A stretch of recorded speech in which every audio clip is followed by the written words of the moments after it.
Good evening, everyone. I hope everyone is having a fabulous Sunday. I know that I am. I thank God to be here and thank God for the opportunity to share a piece of my heart with you guys. We're talking about a waymaker. And there are many testimonies from people who can say that Jesus was their waymaker. But I'll begin with myself. I was a single mother with 4 children, receiving $25 a week child support and $100 a week working on a job where I was constantly sexually harassed. I was blessed, however, to be living in a home that was paid for. But the electric bill, the phone bill, the heating oil bill, the day-to-day expenses, the groceries, the gas for the car, all of those things were on me. I had lost my dad, and my mother wasn't aware of what I was going through.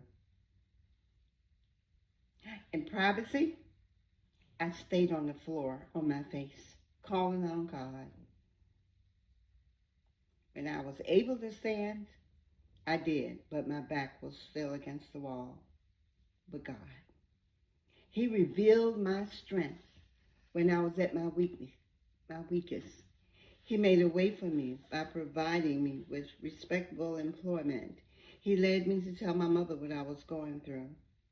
He guided me to focus on furthering my education. He led me from Roman noodles and a pack of Kool-Aid to eating anything my heart desires. He led me from having to put back groceries that I couldn't afford to blessing someone who was standing before me in the grocery line. God did make a way out of no way. I'm not the only witness. When God decided to destroy this world, He gave Noah the heads up. He made a way of escape for him and his family. When He met the woman at the well, He made an escape for her from a world of sin and sexual immorality. He turned her into an evangelist who went out and told the people, "Come see a man." He made a way for the paralytic man who was stranded by the pool of Bethesda. He was lame for 38 years. He gave him a new lease on life, told him to get up, take up your bed and walk. He made a way for Joseph. He moved him from the pit to the palace. He made a way of escape for the 3 Hebrew boys, Shadrach, Meshach, and Abednego. In the fire furnace, He delivered them out, but then when they got out, they wasn't even smelling like smoke. He not only delivered Daniel from the lion's den, He delivered Daniel in the lion's den. He turned the lion into a pussycat.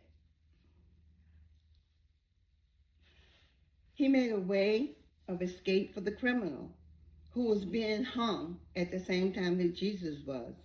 He looked over Jesus and told him to remember him in paradise. In other words, he was asking for salvation.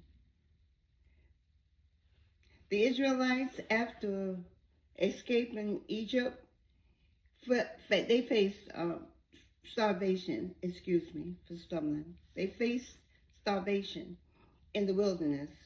God told Moses to tell the people that He would rain bread from heaven. He would even provide a double portion on Friday to last them through the Sabbath. The biblical story of the widow with only a handful of flour and a little bit of oil. She was in the middle of a famine, and her plan was to make one last meal for her son and her before they died. Elijah asked her to make the first cake for him.